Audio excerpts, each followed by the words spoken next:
Vingadores, tudo bem com vocês? Estamos de volta com mais um vídeo sobre Jovens Vingadores e com uma notícia maravilhosa de que os Jovens Vingadores estão de volta. E assim, gente, eu preciso dizer que assim, quem duvida que eu sou a orgulho do acampamento Júpiter, eu não sei o que tá fazendo ainda, entendeu? Porque toda vez que eu resolvo fazer alguma coisa nesse canal, ela impacta de alguma forma a realidade. Então foi assim, eu fiquei 6 meses adiando pra fazer a série de Jovens Vingadores.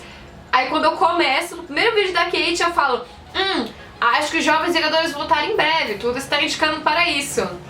Voltaram, estão de volta, com o paradoxo perdido. Mas assim, não deu tempo de incluir a história desse quadrinho no vídeo de hoje. E eu vou tentar incluir ela nos próximos, mas vamos ver como vai ser. E no vídeo de hoje a gente vai falar sobre ele, Ted Altman, ou Hulkling, ou o Imperador Doric VIII, um homem de muitos nomes, ou um alien de muitos nomes. E como mencionei na semana passada, nesse vídeo, além de falar sobre a origem, a história e a trajetória do Ted, eu vou falar sobre qual eu acho que pode ser a relação dele com a série de Invasão Secreta. Mas então vamos lá, o Ted ele teve a sua primeira aparição no volume 1 de Jovens Vingadores sob o nome de Hulkling, porque ele conseguia se transformar numa versão mais amigável do Hulk. Mas antes mesmo do fim do volume 1, a verdadeira origem dele foi revelada. O Ted não era uma espécie de Hulk. Ele na verdade era um Skrull e um Kree, e o herdeiro prometido de dois impérios que poderia acabar com a guerra que já estava durando séculos. Peraí. Como é que tudo isso aconteceu? Bom, então, quando o papai Kree e a mamãe Skrull se amam muito, eles têm um filho. Só que nesse caso aqui, o papai Kree era ninguém mais, ninguém menos do que o Capitão Marvel, e a mamãe era a princesa Anneli, herdeira do Império Skrull. Os dois tinham se conhecido quando o Capitão Marvel tinha sido brevemente sequestrado pelo Super Skrull, junto com a Wanda e o Pietro Maximoff. Então a relaçãozinha ali com os Maximoff já tava ali, entendeu? Eles se apaixonaram, se envolveram e ela engravidou.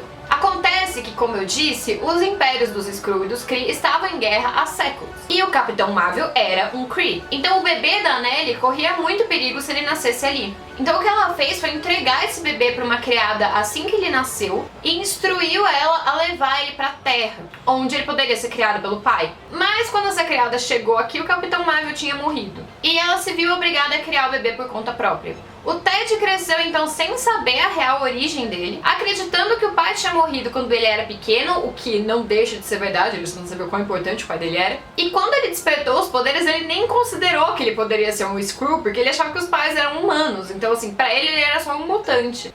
E a verdade só veio à tona quando o Super Skrull descobriu sobre a existência dele e veio pra Terra tentar levar ele pra liderar o Império Skrull. E em meio a toda essa confusão de revelação, a mãe adotiva do Ted acabou morrendo e ele acabou sendo levado, o que levou a um grande combate envolvendo até mesmo os Vingadores de verdade. No fim das contas, o Super Skrull acabou aceitando fingir ser o Ted para manter os dois lados da guerra intergaláctica sob controle, até que o Ted estivesse pronto para assumir o trono. E eu já vou continuar a história, mas eu preciso fazer duas observações interessantes antes. A primeira é que eu acho muito legal como eles usam a metamorfose do Ted como uma alegoria sobre ser gay, especialmente porque ele de fato é gay. Em um dos flashbacks dele, por exemplo, ele fala que ele sempre foi diferente dos outros garotos, mas que ele tinha o poder de se passar por um deles. O que serve tanto para falar sobre a metamorfose dele, quanto sobre o Ted ser o tipo de cara que se passa como hétero. Assim como o Nick de Heartstopper, eu preciso dizer que o Kit Connors seria perfeito pro papel de Ted Altman.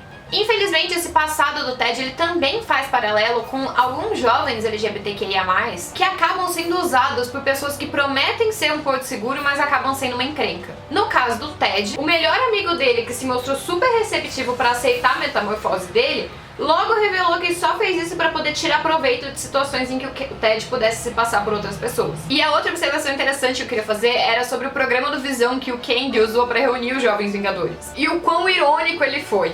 Porque assim, num primeiro momento a gente acha que o programa escolheu o Eli por ter uma relação com o Capitão América, o Billy por ter uma relação com o Thor, o Ted por ter uma relação com o Hulk, e o Kang seria ali um Homem de Ferro.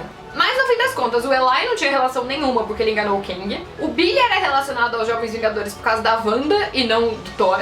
E o Ted era relacionado a eles por causa do Capitão Marvel e não por causa do Hulk. E fora isso, a gente tem a Cassie e a Kate também, né? A Kate não tinha relação nenhuma, mas tinham passado ali com o Hawkeye. E a Cassie eu vou falar semana que vem. Então assim, nenhum dos Jovens Vingadores era o que parecia, mas ao mesmo tempo eles estavam sim relacionados aos heróis. E eu não sei vocês, mas eu acho isso muito legal. Mas enfim, vamos lá, vamos continuar a história do Ted. Depois dos acontecimentos de Jovens Vingadores Volume 1, ele começou a se questionar mais e mais sobre suas origens e entender mais sobre o papel dele no universo. Durante a Guerra Civil, os Jovens Vingadores conheceram os fugitivos, e foi ali que ele conheceu o Xavier, que prometeu protegê-lo com a sua vida depois de descobrir que o Ted era o herdeiro dos Skrull. E ele também foi essencial para os planos da batalha final do Capitão América. Mas o Ted, ele ainda estava em muito conflito depois de perder a mãe, que nem era a mãe biológica dele, e de ter descoberto quem eram os pais biológicos dele de verdade. E ele começou a ter um pouquinho de esperança de se entender melhor quando o Capitão Marvel magicamente retornou à vida sem que ninguém entendesse muito bem o que estava acontecendo. Mas quando o Ted pensou finalmente ter conhecido o pai e começado um novo capítulo da história dele, ele descobriu logo em seguida que aquele não era o verdadeiro Capitão Marvel, e sim um Skrull que tinha tido as memórias alteradas para achar que era ele, como parte de um grande plano dos Skrull para se infiltrar e invadir a Terra. E é aqui que começa a invasão secreta. Então assim, gente, eu tenho visto muitas pessoas perguntando: ai, mas como eles vão fazer a série de invasão secreta sem ter introduzido o Ted ainda? E eu costumava fazer essa pergunta também antes de ler. Mas a verdade é que, contrariando as expectativas, a história do Ted não tem envolvimento e impacto nenhum na história de invasão secreta nos quadrinhos. Nessa história, um grupo terrorista de Skrulls, liderados pela Rainha Veranke, substitui vários dos heróis para invadir e conquistar a Terra. E isso obviamente causa uma série de conflitos internos, e é muito interessante ver as pessoas em pânico questionando quem é quem, as pessoas se questionando, tipo, será que eu sou um Skrull e não sei? Esse plot tinha mais potencial para filme de terror do que Doutor Estranho no Multiverso da Loucura. E aí você sabendo a história do Ted, você pensa, putz, é agora, é o momento em que ele vai assumir o trono. E o próprio Ted pensa isso. Mas a verdade é que meio que ninguém ligou. Tipo, juro, eles tinham a faca e o queijo na mão pra desenvolver o arco do Ted ali, mas os Skrulls simplesmente continuaram atacando e ele teve que ser salvo por Xavier. Os Jovens Vingadores e os Fugitivos só se envolvem na batalha e é isso mesmo, fica por isso. Eles têm uma pequena participação no arco Home Invasion, mas é só. Então assim, se a Disney quiser nem colocar o Ted na série, eles podem, porque ele literalmente não faz diferença na história. Agora, se eles quiserem mudar a história, como eles geralmente fazem no MCU, e colocar ele como uma peça central, talvez a Veranke tenha descoberto que o herdeiro dos Skrulls está escondido na Terra, e isso seja o que faça com que ela queira começar a invasão. Mas a outra opção, que é a que eu mais gosto, é que assim como os outros Jovens Vingadores até agora, com exceção da Kate, o Ted seja introduzido de uma maneira mais sutil ao longo dessa série. Quase como um easter egg. Eu acho que pode ter toda uma trama da invasão que ocupe a temporada inteira que se resolva nela mesma, pra talvez no final a gente ter tipo uma cena pós-créditos que mostra o Nick Fury, sei lá, descobrindo a existência do Ted. Mas qual seria a origem dele no MCU, né? Porque pra começo de conversa nem Capitão Marvel a gente tem. O personagem do Capitão Marvel foi substituído pela Mar-Vell, que apareceu ali no filme da Capitã Marvel. E ela não tem idade pra ter um filho que fosse adolescente hoje em dia. Então assim, a nossa primeira possibilidade é que ele seja filho de um Kree qualquer com a rainha dos Skrull. Ou talvez fosse, sei lá, o Ronan o Conquistador, sabe? Mas também tem a possibilidade que eles invertam e o pai dele seja Skrull. E que ele seja um filho que a Carol Danvers teve ali naquele tempo que a gente não viu nada da existência dela. Afinal, ela tem DNA Kree. Tem muita coisa que eles podem fazer, inclusive falar que ele é filho da Veranke, que ela é a rainha e pronto. De qualquer forma, eu acho que tem espaço pra uma menção do Ted que seja melhor explicada em Capitã Marvel 2, que sai no fim desse ano. Mas tem duas teorias minhas sobre essa série de invasão secreta que não tem a ver com o Ted, mas que eu queria trazer aqui. A primeira é sobre o personagem da Emilia Clarke. Muita gente acha que ela vai ser a Veranke na série, mas eu particularmente acho que não faz muito sentido. No quadrinho, a Veranke tinha se disfarçado como Mulher-Aranha. E por mais que essa personagem não exista no MCU, eu acho que faria muito mais sentido que a Veranke estivesse disfarçada como uma personagem que a gente já conhece e não como uma pessoa nova. Então quem eu acho que a Emilia Clarke vai interpretar é a Kinsey Walden, que é a protagonista de Home Invasion, que é uma história paralela à Invasão Secreta, que mostra uma garota que descobre que o irmão dela era um Skrull o tempo todo e que sai em missão se envolvendo com vários heróis, incluindo os Jovens Vingadores. Eu acho que eles podem muito bem combinar a história de Home Invasion com o arco central, trazer a Kinsey como uma protagonista, já que ela é completamente leiga nesse assunto Kree e Skrull, e sendo assim ela seria uma ótima ponte da audiência com esse universo, especialmente pra quem não tá familiarizado com os quadrinhos. E vendo as imagens do backstage da série e olhando pra aparência dela, eu acho que tem chance dela ser a Kinsey, né? Mas vamos ver. A outra teoria é sobre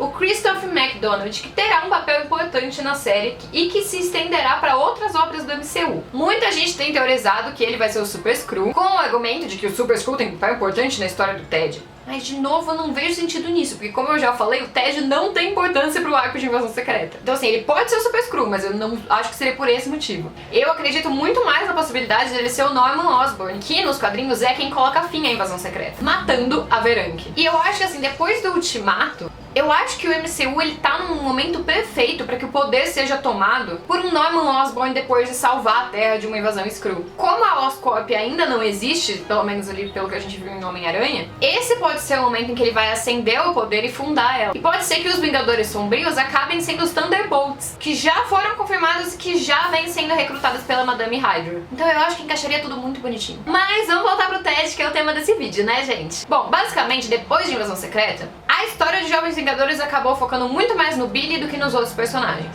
Ele se descobriu como filho da Feiticeira Escarlate, depois como futuro Demiurgo, e o Ted, como namorado e depois noivo dele, começou a se sentir meio deixado de lado. E não ajudou que durante os acontecimentos de Jovens Vingadores Volume 2, o Loki tenha feito o Ted questionar se o amor entre ele e o Billy era real, ou se o Billy tinha inconscientemente alterado a realidade para que eles se conhecessem e se apaixonassem. Mas apesar dos altos e baixos, os dois continuam juntos. E eventualmente chegou a hora do Ted deixar a adolescência de lado e assumir o seu papel como unificador dos Kree e dos Skrull. Primeiro, durante uma missão dos Novos Vingadores, ele foi sequestrado por um grupo híbrido de Kree e Skrull. Colocaram ele num teste para identificar se ele era o verdadeiro herdeiro, que consistia em tirar a espada Excelsior de uma pedra. Depois, quando os Kree e os Skrull decidiram se juntar numa luta contra os Kotati, o Ted foi convocado para liderar o ataque como imperador por direito das duas raças. E ele finalmente decidiu assumir o seu destino, mas não antes do rápido casamento em Las Vegas com o Billy. A ascensão do Ted ao trono não foi fácil. Ele sofreu um golpe de estado, teve que derrotar toda uma raça alienígena e ainda teve que se provar e manter os dois lados da aliança sob controle. Mas, no fim das contas, ele ocupou seu lugar de direito e ainda deu um jeito de transformar o Billy em seu consorte e mago real da aliança. De lá pra cá, como eu mencionei no vídeo do Billy, os dois vêm lutando muito pra manter a aliança nas mais diversas frentes e contra os mais diversos inimigos. E além disso, vem enfrentando dificuldades na vida de casados por causa dos deveres do Ted. E eu realmente espero que fique tudo bem entre eles, porque eles são simplesmente o casal mais perfeito da Marvel. Além do volume 6 de Quarteto Fantástico e da nova história dos Jovens Vingadores, a gente já tem confirmado uma continuação da webcomic dos dois com direito a figurinos novos. Então tem muita história por aí ainda. No fim desse vídeo vai ter uma ordem de leitura dos quadrinhos mais importantes para a história do Ted. E semana que vem tem um vídeo sobre a Cassie Lang, no qual eu finalmente vou falar sobre o famigerado evento traumático que levou ao fim dos Jovens Vingadores em A Cruzada das Crianças. Então não percam. Espero que vocês tenham gostado desse vídeo. Se vocês gostaram, não esqueçam de deixar o like, de se inscrever no canal e deixar o sininho para ver os próximos vídeos. Queria agradecer aos membros do canal a partir do nível senador, e a Tio, Biscoito, João, Atarahane, Flávio Barbosa e Crona. Muito obrigada por serem membros. Se vocês quiserem saber como faz para ser membro e quais são os benefícios, clique em Seja Membro aqui embaixo. A gente se vê no próximo vídeo.